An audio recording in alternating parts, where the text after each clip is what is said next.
Olá, eu sou a Ingrid, extensionista de enfermagem do Cetrata Obesidade e sejam bem-vindos à conferência com o tema Internet versus Obesidade, quando deixa de ser um relacionamento saudável, que será ministrado pela Tatiana Souza, que é graduada em nutrição pela Universidade de Fortaleza, pós-graduada em nutrição clínica, funcional e fitoterápica pelo Instituto Ana Paula Pujol, especialista em gestão de redes de atenção à saúde pela Fundação Oswaldo Cruz, pós-graduanda em Comportamento Alimentar pelo Instituto de Pesquisas de Ensino e Gestão em Saúde e nutricionista da saúde indígena do estado do Ceará. Aproveitem bastante. Olá, gente, tudo bem? Queria dizer que é um prazer estar aqui com vocês, participando do curso do Cetrata, sobre essa visão multiprofissional na abordagem aos transtornos alimentares e obesidade. Fiquei muito feliz com o convite, principalmente por estar falando de um tema que é tão relevante e um tema que eu acho muito importante a gente estar falando sobre, principalmente para que os profissionais possam ter abrir a caixinha, digamos assim, dos pensamentos, das atitudes, das condutas, para cuidar desses pacientes com obesidade, né, que é o tema que foi, assim, designado para mim estar falando com vocês, que seria internet versus obesidade, quando deixa de ser um relacionamento saudável. Temos vários pontos para abordar sobre isso, mas antes eu queria me apresentar para vocês. Então, eu sou Tatiana Souza Silva, eu sou graduada em Ciências da Nutrição pela Universidade de Fortaleza, sou formada há 9 anos. Eu sou pós-graduada em Nutrição Clínica Funcional e Fitoterápica pelo Instituto Ana Paula Pujol. Sou especialista em Gestão de Redes de Atenção à Saúde pela Fiocruz. Sou pós-graduanda em Comportamento Alimentar pelo Instituto de Pesquisa, Ensino e Gestão em Saúde. Sou nutricionista da saúde indígena há 7 anos, aqui do estado há 8 anos. Vou voltar. Vamos lá, vou falar do começo. Vamos do começo? Vamos, da parte que eu falo Tatiana, né? Ou você acha que é lá do comecinho mesmo? Não, você que sabe. Eu vou colocar um microfonezinho de lapela. Então eu vou começar do princípio. Já que tu vai botar o microfone. Né? Desculpa, porque eu acho não, tão... E eu também não lembrei do microfone, que ele ajuda tanto no Você acha que tá bom? Tá Por ótimo. mim. Tá ótimo. Tá aparecendo? Ai, gente do céu, eu falo... Oh, Deus, faz eu falar bem nesse negócio, pra a Carol ficar orgulhosa. Tô brincando. Eu sou muito de boas, viu? Muito leve, então... Vamos lá. Vamos lá. 3, 2, 1. Oi, gente, tudo bem? Queria agradecer ao convite ao do Cetrata, por eu estar aqui com vocês participando desse curso, né, que fala sobre a visão multiprofissional na abordagem aos transtornos alimentares e à obesidade. Eu acho que eu não falei legal. Desculpa, vou voltar. Não tem problema não. Ai, meu Deus do céu, tu me desculpa. Pronto, Não, agora vai. Relaxa. Oi, gente, tudo bem? É um prazer estar aqui com vocês para que a gente possa dividir, fazer uma troca de conhecimento. Queria agradecer muito ao convite, ao Cetrata, por estar participando desse curso, dessa visão multiprofissional, para a gente estar tratando de transtornos alimentares e obesidade, que é um assunto tão relevante hoje em dia. E o meu tema, que eu adorei, que é sobre internet versus obesidade, quando deixa de ser um relacionamento saudável. Eu acredito que tem vários aspectos que nós podemos abordar sobre esse assunto, mas antes eu queria me apresentar para vocês.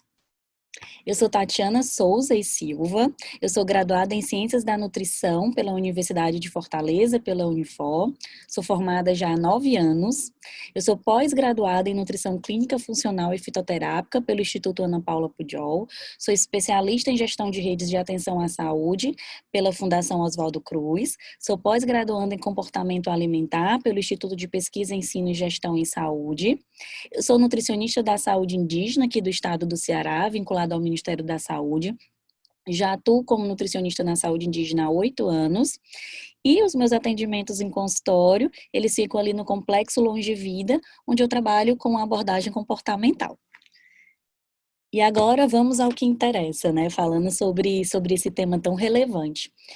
E, gente, não tem como a gente falar sobre qualquer assunto hoje em dia e não falarmos sobre esse novo mundo em que a gente se encontra, né? Um novo mundo onde o vírus acabou mudando a rotina, mudando a forma da gente pensar, mudando conduta. A humanidade entrou em um processo de transição. E junto a isso, nós mudamos muitos hábitos, né? Passamos a usar máscara, passamos a utilizar um produto que acabou nas farmácias, que parecia que valia ouro, que foi o famoso álcool gel.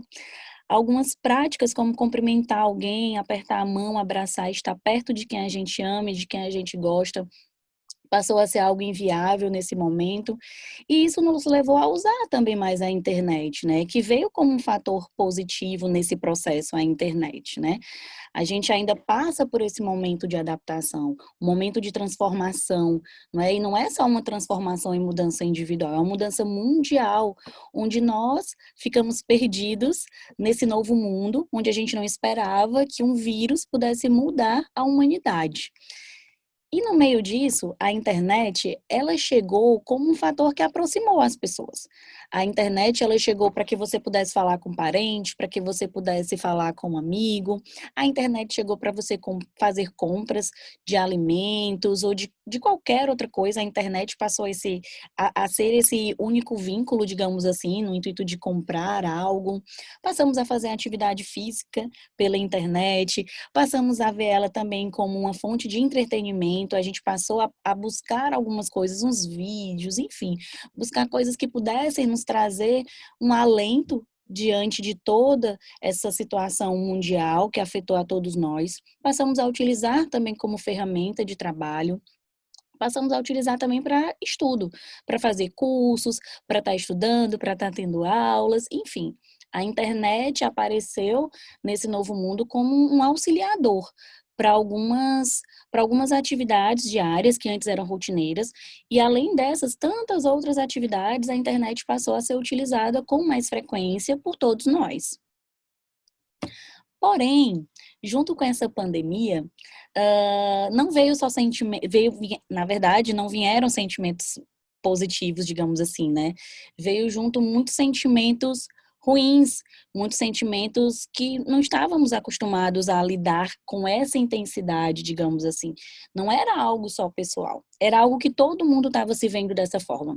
Todo mundo estava se vendo com medo, medo do amanhã, medo de como seria o trabalho, será que amanhã eu iria estar bem, o que será que esse vírus pode ocasionar, o que esse vírus pode causar na minha família, nos meus amigos, enfim, estamos nos vendo nesse mundo de medo que essa pandemia nos trouxe. Também muita tristeza de perdas de ente querido, de amigos queridos, da gente ver o mundo inteiro perdendo milhares de vidas por causa de um vírus. Isso nos trouxe muita tristeza, muita angústia, preocupação com o futuro e com o presente também, né? Naquela preocupação e como vai ficar o meu trabalho, pessoas que recebiam seu salário mensal para pagar suas contas, para sobreviver através de uma produção diária, e de onde eu iria tirar, da onde eu ia tirar esse dinheiro? E o meu emprego, será que eu vou conseguir ter também? Uma ansiedade. Tudo isso levou a ansiedade, que interferiu no sono, que interferiu em muitas pessoas precisarem de ajuda nesse contexto da ansiedade, passaram a perder o sono, passaram a ficar mais preocupadas, pessoas ficaram mais estressadas com tudo isso que estava acontecendo. Essa solidão, ela acarretou esses sentimentos de estresse, de raiva, de preocupação. Foram muitos sentimentos misturados que nos envolveram na época da pandemia e que muitos de nós ainda estamos vivendo. E essa instabilidade emocional nos leva a diversas consequências, né? Ao que eu falei agora, essa desestabilidade emocional. Isso que a pandemia trouxe. Um desequilíbrio em toda a nossa organização, digamos assim, organização entre aspas, emocional e racional. Nos vemos em um mundo novo, onde essas preocupações, essas nunca apareceu na humanidade. E aí? E agora? Né? Como eu vou viver a partir de hoje, né? Diante de todos essa situação em que nós vivemos atualmente. E quando eu percebo que esse meu relacionamento com a internet, ele deixa de ser algo saudável, né? Com essa pandemia que nós passamos a utilizar mais a internet, quando eu percebo que ela não está me fazendo bem? Quando é hora de dar aquele velho offload, né? Aquele deixar de seguir, aquele deixar de ver, de compartilhar algumas coisas. É quando eu percebo que ao utilizar aquele serviço de rede social, ou seja lá qual for a internet, ela passa a me proporcionar alguns sentimentos como tristeza, como angústia, baixa estima, solidão. Eles se somam a esses sentimentos que já a gente estava carregando da pandemia. E quando a gente está nesse desequilíbrio de emoções, algumas coisas nos afetam de uma maneira um pouco mais profunda. Principalmente se você já é uma pessoa que já tenha uma distorção da imagem corporal, se você é uma pessoa que já se não se aceita na sua forma física, na forma como você vê o seu corpo. Então, essa desestabilidade emocional acarretado ao maior uso das redes sociais, onde a gente vai ver um pouquinho mais na frente o que a gente encontra nela que pode levar a isso.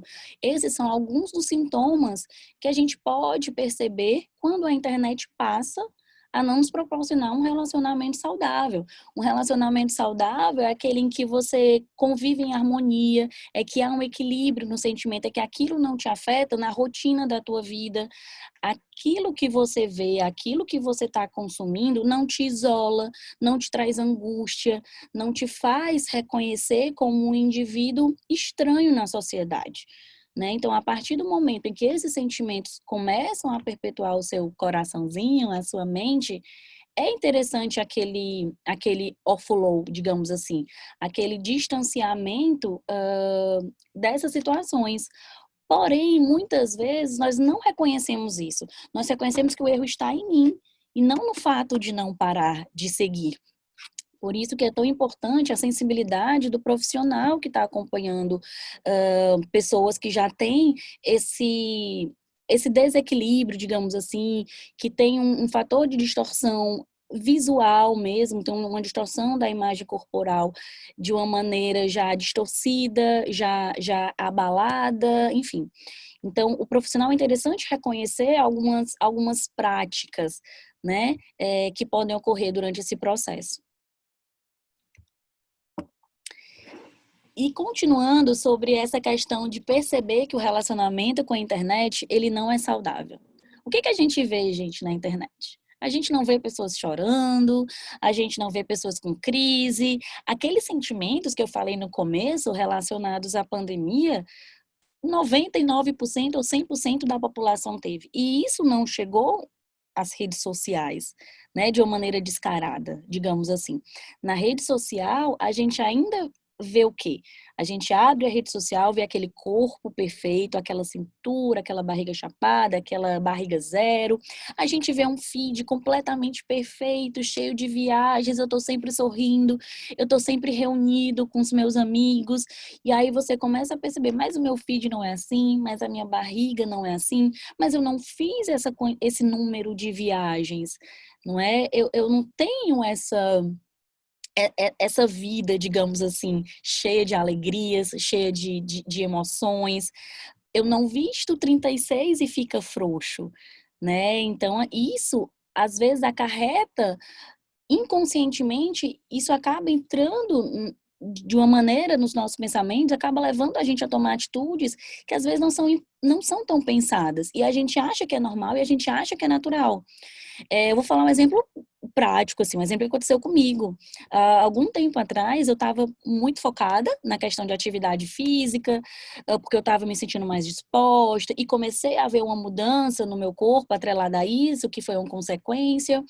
E eu cheguei na academia ao ponto de pegar uma foto de uma pessoa que eu seguia na rede social, mostrar para o educador físico e dizer que eu queria ter exatamente aquele corpo. Enquanto eu não conseguia ter aquele corpo, aquilo eu treinava cada vez mais, eu podia estar cansada, eu podia estar exausta, mas o meu pensamento era, eu quero ter aquele corpo. Até o momento em que eu parei e disse, opa, peraí, tem alguma coisa errada, não é? Eu não tenho a história genética dela, eu não tenho tempo para treinar que ela, enfim, eu sou uma pessoa diferente dela, não tem como eu ser igual. E isso foi uma maneira muito sutil que isso apareceu no meu pensamento. Até eu chegar ao professor e fazer isso, foi tranquilo. Até que, para eu perceber isso, Óbvio que eu precisei de ajuda, porque muitas vezes sozinha a gente não encontra. Quando a gente está em desarmonia com as nossas emoções, é muito difícil a gente se encontrar sozinha. Por isso que o profissional que acompanha esse tipo de paciente precisa ter um feeling um pouco mais para os mínimos detalhes que aparecem nesse processo. Né? A gente vê as pessoas sempre lá em festas, nas redes sociais, a gente vê um julgamento com a pessoa que está acima do peso. E algo interessante é que a gente julga as pessoas que estão com sobrepeso e com obesidade de maneira diferente do que a gente julga outras pessoas. Por exemplo, um amigo seu, enfim, adquiriu diabetes no decorrer da vida. E a gente fala, nossa, tadinho, ficou diabetes. Oh, meu Deus, que pena, não vai usar adoçante, não vai comer um monte de coisa, mas eu te ajudo. O paciente adquiriu hipertensão no processo da vida. Ai, que pena, né? Não, mas vai ser fácil, a gente vai te ajudar. Não, você vai conseguir. Aí uma pessoa obesa, nossa, obesa? Nossa, é porque você come muito, porque não gasta nada o que você come. Você tá comendo demais, você não tem força de vontade. Olha o tanto que você come. Você não faz nenhuma caminhada, não vai pra academia, não corre, não faz nada. Olha a percepção que a gente tem diferente do tratamento entre pessoas. Por que que o diabético e hipertenso eu trato com, digamos, com mais zelo, com mais carinho, e o obeso não? A gente vai falar, eu vou falar um pouquinho mais na frente sobre isso, que a obesidade, ela não é só o fato de comer e gastar. Vai muito além disso. Né? Como nutricionistas, a gente tem vários aspectos que envolvem o processo da obesidade, né? Envolve processos genéticos, envolve processos hormonais, envolve processos comportamentais, existem vários contextos, né? E sobre essa questão da dieta restritiva, a gente vai falar um pouquinho mais na frente, não vou antecipar esse assunto não, vai ficar na curiosidade por enquanto. E como lidar com esses sentimentos, não é? Nós, profissionais da saúde, como lidar com esses sentimentos? Sabendo que nós temos que ter uma conduta individualizada. Não existe uma receita de bolo para cuidar todos os pacientes que têm uma distorção da imagem corporal, pacientes que estão constantemente influenciados pelas mídias, pelas redes sociais. É preciso ter uma conduta individualizada. Cada indivíduo tem uma história, cada indivíduo tem um sentimento, cada indivíduo tem uma carga sobre si que a gente tem que sinalizar como cuidar daquele indivíduo. E isso, gente, não é da noite para o dia, isso é um tempo, isso é uma relação de confiança que você tem que gerar com esse tipo de paciente, né? Sabendo que as metas, elas têm que ser reais e não tem que ser da noite para o dia. Né? Outro ponto que eu já estou antecipando aqui, sobre as metas reais, não é que a gente tem que traçar. Não criar um mundo de elefante cor-de-rosa, onde o paciente vai para você e em uma consulta, no retorno dele, você vai querer ter mudado a vida dele. E não é assim. A gente não muda uma história de vida da noite para o dia. É uma sequência de procedimentos, é uma sequência de atitudes, é uma sequência de condutas, compreender aquele momento do paciente, compreender tudo que envolve ele naquele momento, né, os fatores externos que estão envolvidos nesse processo desse paciente, não é? Mas para você descobrir isso também, vem da conduta individualizada, vem dessa proximidade que você vai criando com o paciente, não é? E saber lidar com possível fracasso, porque nós profissionais muitas vezes assumimos o fracasso, um objetivo, digamos assim, não alcançado pelo paciente, como um fracasso nosso como conduta como profissional, o que eu fiz de errado, o que aconteceu. E não é isso. Na verdade, nesse processo, nem todos os objetivos vão ser alcançados. Você pode traçar 100%, você pode traçar seus objetivos e desses 100% você adquirir só 20%, mas já é um passo muito grande, não é? Saiba lidar com o paciente retornando para você, ele não conseguir 100% do que você queria. Talvez seja uma luz que se acende para você mudar a conduta, ou talvez não ter conseguido esse 100%, te estimula a criar um outro caminho, te faz perceber uma outra forma de lidar naquela situação, não é? Então, não vamos entender os possíveis fracassos como uma derrota no processo e como uma falta de vontade do paciente, mas entender que tudo é individual, tudo tem seu tempo, cada pessoa tem suas limitações. E a gente tem que descobrir nesse processo, tomar cuidado com as críticas que a gente fala com o nosso paciente. Às vezes, uma crítica não é construtiva, né?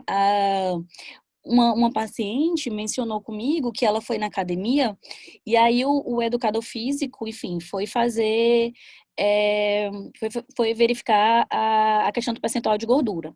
E a forma que ele falou com a pessoa que estava na frente dela a constrangiu tanto que ela chegou e disse assim: eu tenho um nutricionista com abordagem comportamental, eu não quero verificar o meu percentual de gordura. E ela falou para mim que se ele tivesse falado com ela daquela forma, ela nunca mais voltaria para a academia. Então ela preferiu não saber.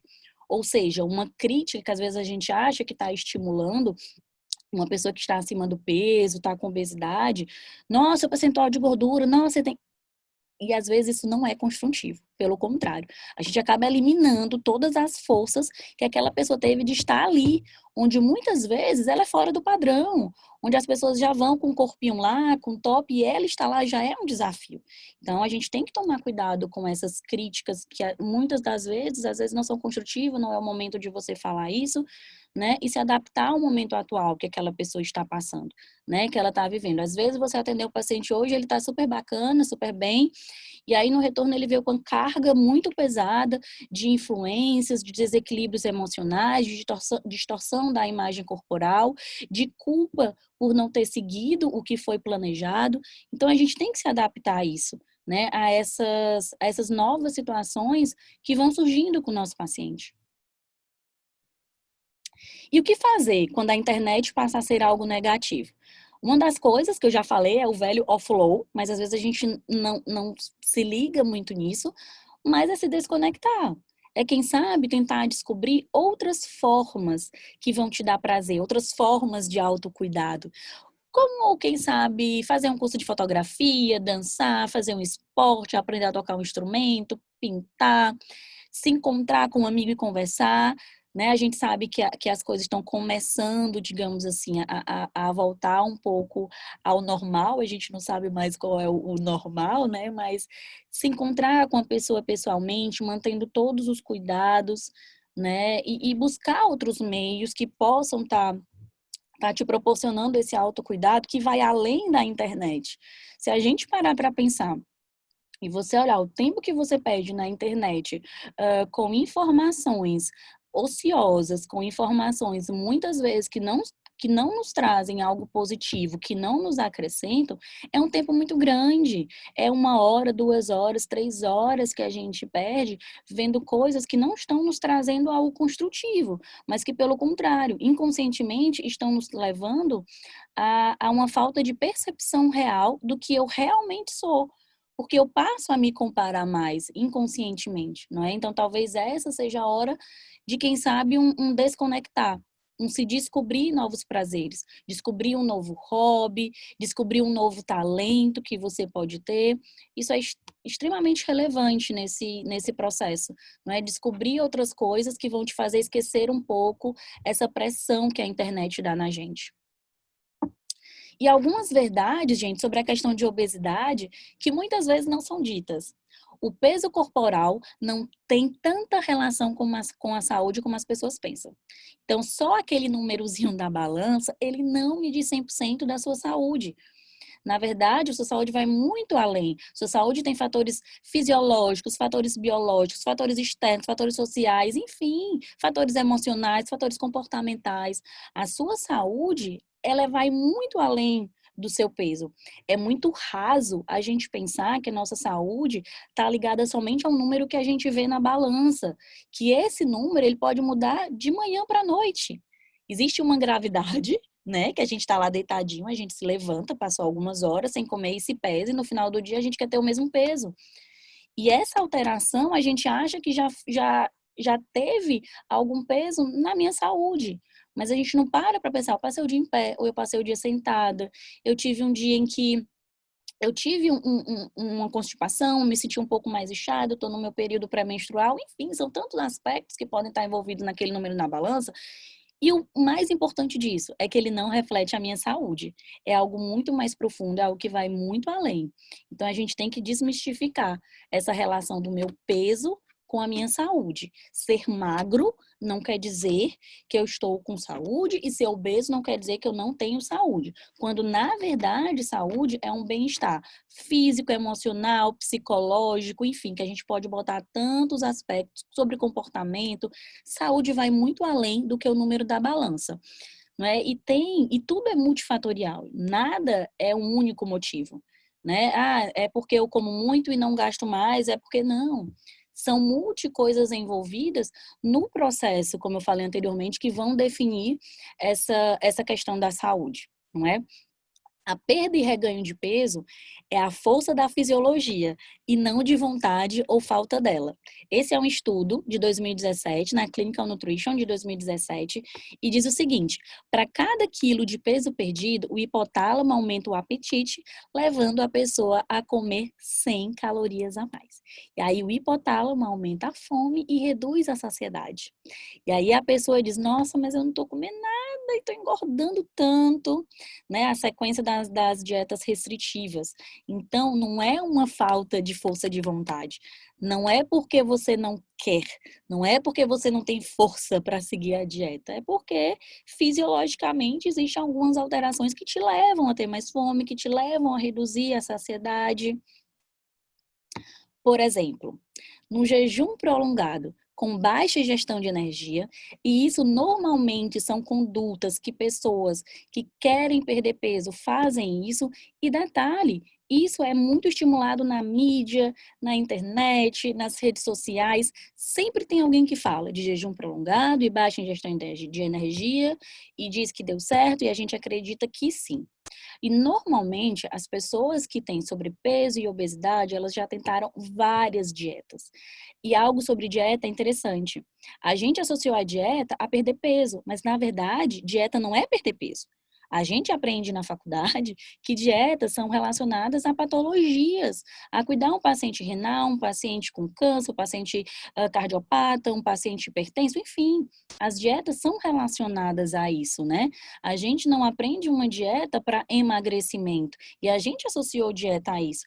E, na verdade, se um paciente, por exemplo, precisa, tá com alterações metabólicas bem relevantes e precisa de um aporte calórico maior, não vai ser uma dieta de restrição, pelo contrário, vai ser uma dieta com maior aporte calórico.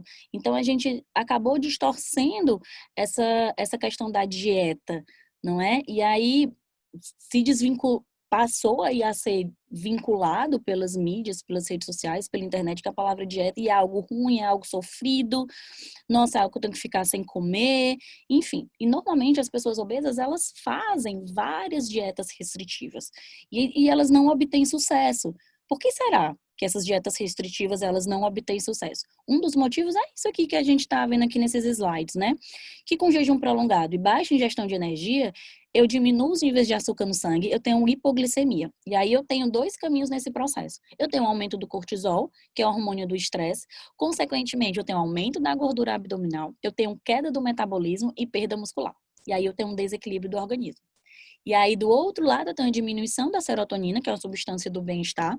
Aí eu tenho um aumento da ansiedade, aumento do apetite e aumento da necessidade e procura por doces. E aí, porque as dietas restritivas não funcionam? É porque o paciente, ele não tem força de vontade? É porque o paciente não quer? Não é?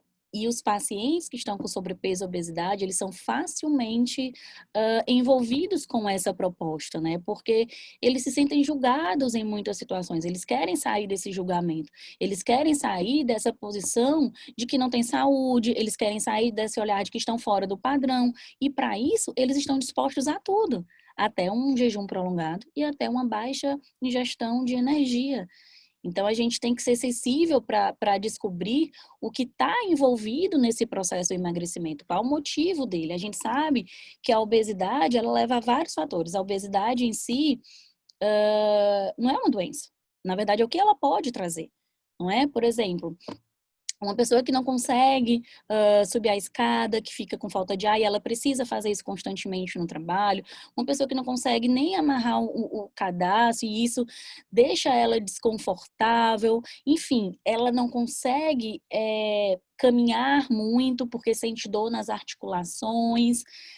Então, existem alguns fatores relacionados à obesidade que devem ser vistos de outras formas e que a gente deve ter uma conduta individualizada. Entenda, eu não estou aqui exaltando a cultura da obesidade. Na verdade, eu estou querendo é não exaltar a cultura da magreza e perceber que a obesidade, ela existem vários parâmetros e que elas não refletem na saúde e que eu cuidar dela, eu tenho que saber o porquê que eu estou cuidando dela e quais ferramentas eu vou usar. Por que eu vou usar? Eu preciso usar, né? Então, são coisas que eu quero que vocês possam pensar, refletir sobre no cuidado da obesidade. E quais são, gente, os nossos desafios atuais? Na verdade, nós temos vários desafios, né? Um desafio é perceber que a gente não precisa ter uma barriga negativa para estar com saúde, para, enfim, para refletir de que, nossa, né, eu estou dentro do padrão. Então, desmistificar esse corpo perfeito, esse peso perfeito, esse IMC perfeito, né? Avaliar o indivíduo também só com IMC é um parâmetro muito raso diante de todas as possibilidades que a gente tem para definir o estado nutricional de um paciente, né? A gente tem parâmetros fisiológicos, parâmetros biológicos, a gente tem questões individuais, a gente tem comportamentos, então a gente tem que tomar um certo cuidado com esses parâmetros muito rasos, principalmente para esse tipo de paciente que já se sente um pouco fragilizado com a sua imagem corporal, tentar desmistificar que a balança, que o número dela, ele é muito relevante para mim, ele vai dizer muito sobre mim, e como eu já falei anteriormente, o peso ele pode mudar de manhã para a noite, de um dia para o outro, enfim, e aquilo não vai, digamos, não vai acabar com toda a trajetória que eu estou fazendo para ter qualidade de vida, para melhorar para melhorar o meu bem-estar, a minha qualidade de vida. Então, a balança ela não deve ser vista como o salvador da pátria, né? E o número dela não fala tudo sobre mim. Eu sou uma história, eu sou comportamento, eu sou tantas coisas. Eu sou muito além do que o número da balança me diz, não é? Então, vamos tirar essa pressão da balança. Existem muitos pacientes que, às vezes, gente, a balança, ela não deve ser nem utilizada, né? Às vezes, em alguns atendimentos, eu pergunto, você quer subir na balança? Porque ele nem vai me dizer muito sobre você, não. Quero saber se você tá bem, quero saber se você tá dormindo melhor, eu quero saber se aquela escada no seu trabalho que você não conseguia, você tá conseguindo subir melhor? Você tá ficando menos cansado?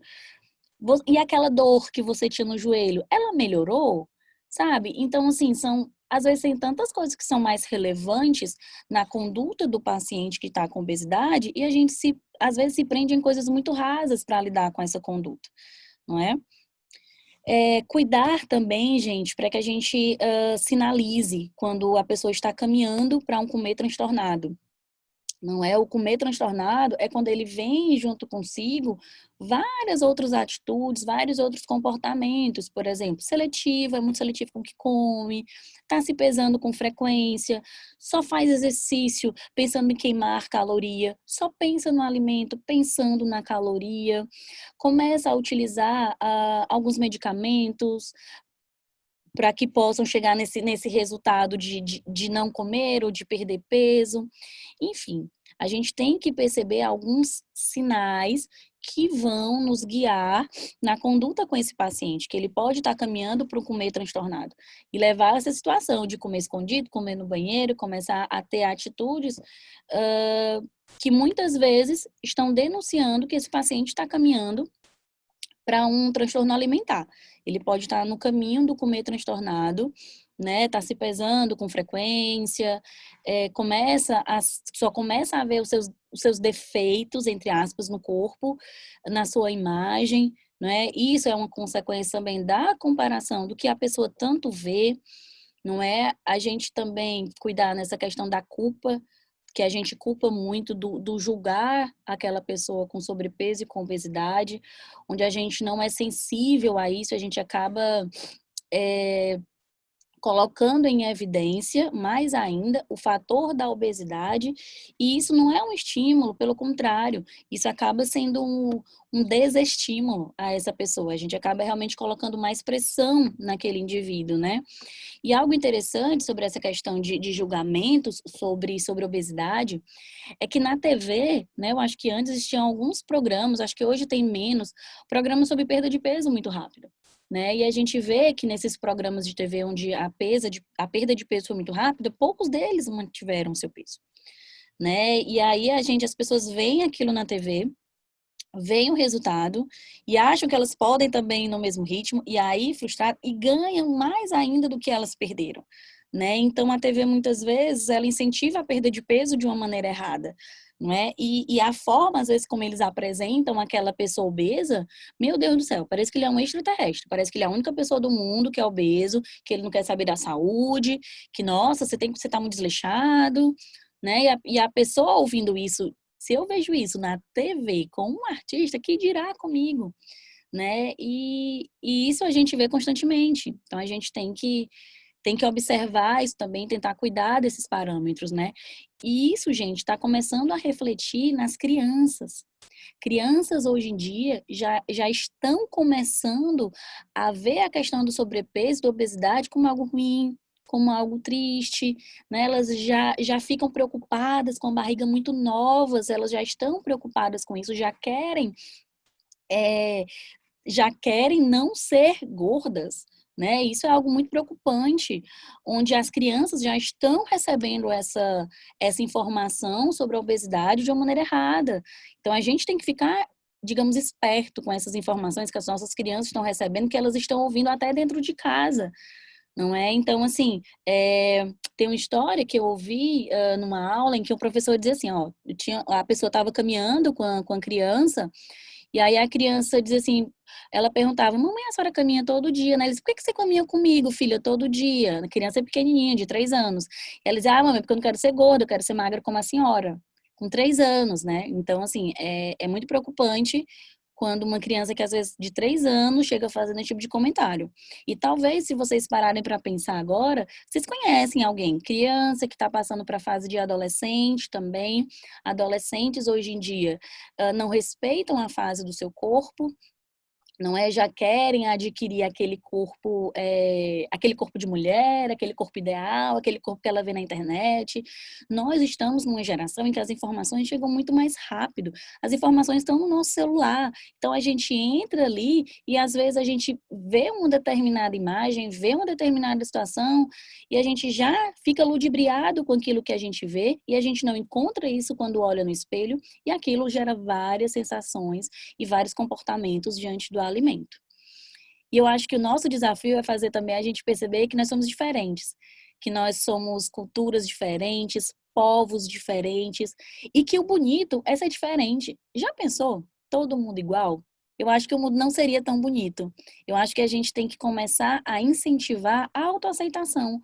A autoaceitação no sentido de saber que você é mais do que um corpo bonito, você é mais que um rosto harmonizado, você é um indivíduo único e que por mais que você seja gênio, você vai ser diferente e isso te torna especial.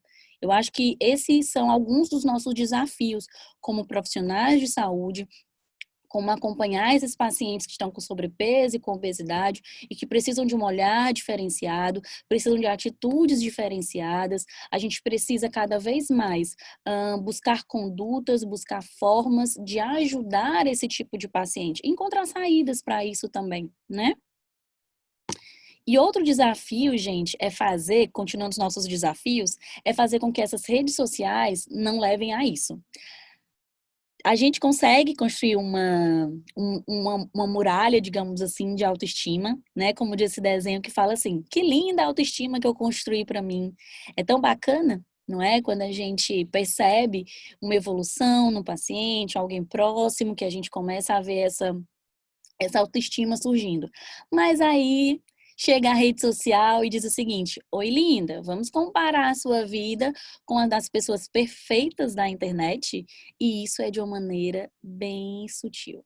E isso muitas vezes acontece. Como eu disse, nas redes sociais a gente não encontra ninguém triste. A gente não encontra que a pessoa, enfim, tá passando por problemas, que ela tá com ansiedade, que ela tá depressiva, que ela tá insatisfeita com seu corpo. E sem contar, né, gente, que muitas das vezes as imagens de corpo que a gente vê na internet, no mínimo, tem algum efeitinho. Hoje em dia a gente consegue baixar aplicativos no celular da maneira mais simples, mais fácil, e a gente já muda o corpo. né? Então, muitas das imagens que são divulgadas por aí, tem photoshops, tem mudanças, muda a perna, muda a cintura, muda tudo, muda o rosto, daí vai, não é? E aí as pessoas não percebem isso também, não é? Elas estão tão presas numa não autoaceitação que elas veem no outro aquela perfeição como se fosse algo real, como se fosse algo realmente possível. E eu acho que, sei lá, de 100% dessas fotos, eu acho que talvez 10% é real. E eu acho que eu ainda coloco muito. Eu acho que talvez seja menos, né? Então, a gente tem que tomar cuidado com essas influências e perceber, né, até que ponto a minha muralha está fortalecida para que, seja lá qual for a rede social, ela não venha me atingir. Entenda, gente, a rede social, ela não é, eu não estou aqui dizendo que ela é um monstro. Não, pelo contrário, ela nos ajuda muito, como eu falei no começo, e ela ajudou muito agora nesse processo da pandemia. A gente só tem que saber lidar com as nossas emoções diante do que ela está nos transmitindo de uma maneira até sutil, não é? E termos essa emoção, essa consciência emocional, essa razão de não nos deixar envolver por aquilo que nos contamina. É saber realmente separar, nos distinguir, digamos assim, do que a mídia tem a nos oferecer de maneira negativa. E um desafio é a gente fazer isso aqui, ó. É a pessoa entrar na rede social e se aceitar. Ela não ser como padrão, ela ser diferente, ela ser como ela é e se amar da forma que ela vê no espelho, independente das suas imperfeições, entre aspas, porque não são imperfeições, são suas marcas, não é? Suas marcas de vida, sua marca de história. Você carrega a história da sua família no seu corpo. Então a gente tem que se amar, não é? E claro, também não estou aqui dizendo que você tem que se achar, nossa, não, tenho que me achar mimar com todas as coisas, e não tá com a saúde bacana, digamos assim, né? A gente está falando aqui não de condições de patologias envolvidas com obesidade. A gente está falando sobre percepções de autoimagem, sobre a influência da mídia, sobre a influência da internet, sobre essa distorção da imagem corporal, sobre como às vezes um desequilíbrio emocional, como você se enxerga, pode afetar no seu comportamento alimentar, no seu comportamento social, enfim. Por exemplo, vamos dar um exemplo assim bem prático. Se eu tenho uma mulher A e uma mulher B, ela chega para mim e diz assim: "Ah, eu não gosto da minha barriga, porque a minha barriga é muito", enfim. E aí essa mesma mulher A, eu pergunto para ela: "Você vai à praia?" "Vou." "Você vai a evento social?" Vou tranquilo. Se perguntar a mulher B, ela chega com a mesma proposta. Não gosto de minha barriga, eu dei minha barriga é muito grande, né, e aí vai. Você vai à praia? Deus me livre, eu não tenho um corpo de praia. Você vai a evento social? Nunca. Nunca vou, porque eu vejo lá aquelas mulheres com aquele vestido, eu já vejo que eu não fico legal, eu já me sinto fora do padrão, não gosto. Vocês estão percebendo qual é a diferença de conduta de cada uma? São essas diferenças que a gente deve perceber para, a partir daí, ter uma conduta diferenciada e um olhar diferenciado para esse tipo de paciente. Não é quando você deixa de fazer alguma coisa por causa do seu corpo, por causa da sua imagem corporal, ela acende uma luz de que você precisa de um olhar diferenciado, que o que está lhe levando a pensar sobre isso, né? Então, são essas duas diferenças, assim, não estamos aqui, eu não estou querendo falar da obesidade de uma maneira associada a patologias, tá bom? E aqui eu tenho alguns depoimentos reais, de pacientes minhas, né, que eu pedi para elas falarem um pouquinho sobre como elas se sentiam quando elas davam uma olhada, assim, na internet, nas suas redes sociais. Eu, NSSP, 32 anos, como uma pessoa que estou acima do peso, quando entro na internet, me sinto muito mal, pois eu só vejo pessoas magras, cintura fina, com bundão, como elas se rotulam, pessoas perfeitas. Isso antigamente mexia muito no meu psicológico, que me levava à bulimia, não queria comer e quando comia vinha compulsão. Hoje em dia eu tenho uma boa relação com a comida. Estou mudando meu estilo de vida, minha alimentação e em consequência disso vem o corpo perfeito. Botou entre aspas, né? Mas não mudei só pela estética, que também é importante, mas também pela saúde. Não está sendo fácil, mas eu irei resistir. Um outro depoimento, ARM, 23 anos. A adolescência toda tive referência somente de mulheres magras, com corpo definido, ou melhor, photoshopados. E enfrentei o desafio de passar pelo anticoncepcional, que me fez engordar. Hoje, mais de 30 quilos a mais do meu peso ideal. A partir daí, veio a frustração, porque aquelas mulheres continuavam em evidência e eu não me encaixava nos padrões. Até que a internet teve o boom da autoaceitação. E eu comecei a seguir mulheres que deixaram a vergonha de lado e começaram a mostrar seus corpos reais. Até aquelas que eram perfeitas começaram a mostrar que celulite, estria, todo mundo tem. A internet já foi um lugar bem cruel para as mulheres reais, mas hoje já existe outro caminho, que todos devemos seguir. Vi uma frase esses dias na internet que diz o seguinte: faça exercícios, porque você ama o seu corpo, não porque você o odeia. E outro depoimento, todas são mulheres, tá? ACS, 23 anos. Bom, na adolescência eu não tinha redes sociais, por ficar magoada de ver certas publicações relacionadas à imagem corporal. Tomei remédios para emagrecer, fiz jejum intermitente, induzia vômitos, consegui emagrecer. Só que para manter o peso fazendo tudo isso era doloroso para mim. Hoje eu engordei novamente, só que hoje não tenho os mesmos problemas de antes. Ainda não consigo me aceitar totalmente, porém, estou trabalhando nisso. Então, são 3 histórias diferentes, 3 mulheres em momentos de vida diferentes, não é? Então, assim, nesse processo, nós iremos encontrar pacientes com diversas histórias e que talvez são nessas histórias que a gente vai descobrir o porquê de determinadas coisas, como agir, como conduzir, não é? É tentar, às vezes, ter um pouco de empatia também, né? A gente sabe que a sociedade é um pouco não, né? A sociedade é muito cruel, principalmente com nós mulheres, sobre sobre a nossa imagem, não é? E na verdade nós somos muito mais do que um corpo, né? Ele é uma mera embalagem de um conteúdo precioso que a gente tem por dentro e que precisa sim um trabalho multidisciplinar para envolver nesse processo. Não é? Não é só o nutricionista, não é só o psicólogo, não é só o médico, não é só o educador físico, né? Todos nós podemos contribuir com a nossa ferramenta mesmo, né? Com as nossas armas diante disso e procurar realmente descobrir um pouco mais sobre como se sentir nesse processo, como eu posso ajudar também. Às vezes o paciente, ele não se abre, por exemplo, né? Ele às vezes não se sente tão à vontade para contar determinadas coisas para algum profissional e divide com você, não é? Coisas pessoais, coisas bem íntimas, enfim. Então, esse trabalho multiprofissional é muito interessante para que seja um elo em que vai agregar todas as categorias profissionais para refletir no bem-estar do paciente.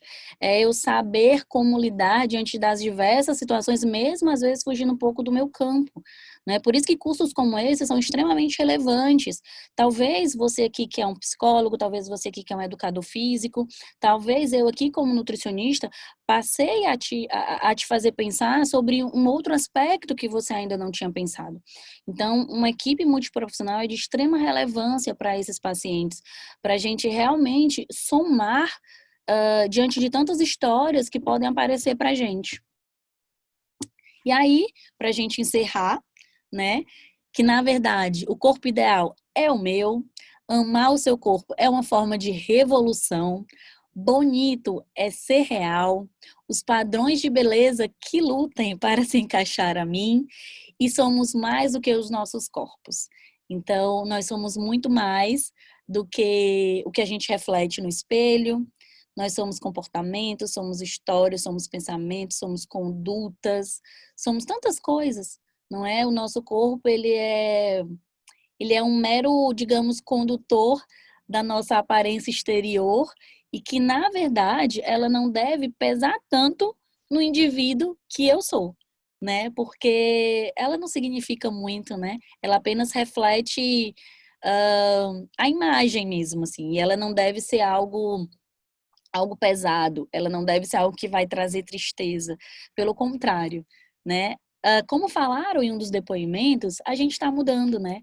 Mas sabe por que que a gente está mudando? Porque existem cursos como esses, porque existem profissionais aqui como nós que estamos participando desse processo, que estamos tendo um olhar diferente e que vamos mudar também, quem sabe, a imagem das redes sociais, não é? É saindo fora da caixa que nós podemos ajudar outras pessoas. É fazer com que essa internet, com que as redes sociais, elas sejam um transmissor de boas informações.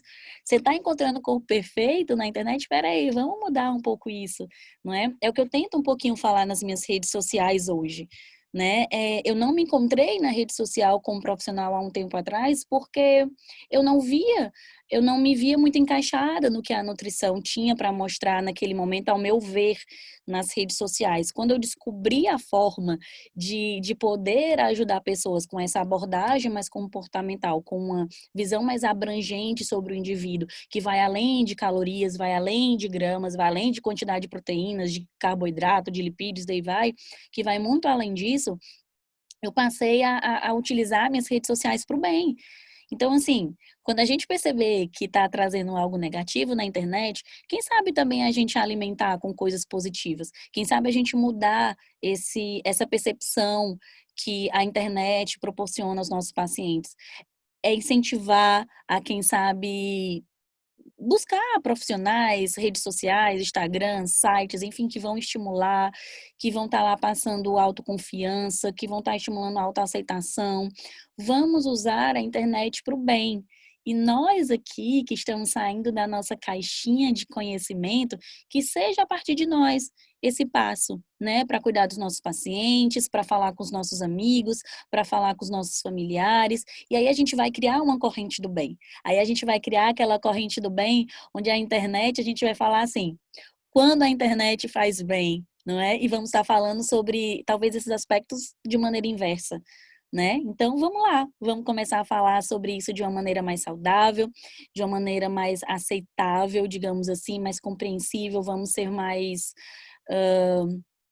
sensíveis mesmo às histórias que aparecerem pra gente. E é isso, gente. Muito obrigada. Eu queria agradecer mais uma vez pelo convite. Foi um prazer estar aqui com vocês. Eu deixo aqui meu e-mail, meu Instagram, meu telefone, se vocês quiserem conversar mais sobre o assunto, quiserem tirar dúvidas, quiserem trocar ideias, ter uma troca de conhecimento, que é isso que vale mesmo, é a gente dividir, é a gente compartilhar, porque o conhecimento, quando ele não é dividido, quando ele não é partilhado, ele não é conhecimento, ele é egoísmo. E eu acredito muito no conhecimento, ele dissipado mesmo. Então, vamos dissipar o nosso conhecimento, vamos fazer valer a pena tudo que a gente estudou, tudo que a gente dedicou e tudo que a gente acredita para ajudar vidas. Então, eu estou aí disponível para contribuir com o Cetrata e com vocês que estão acompanhando o curso, tá? Mais uma vez, obrigada. Aproveitem muito bem o curso.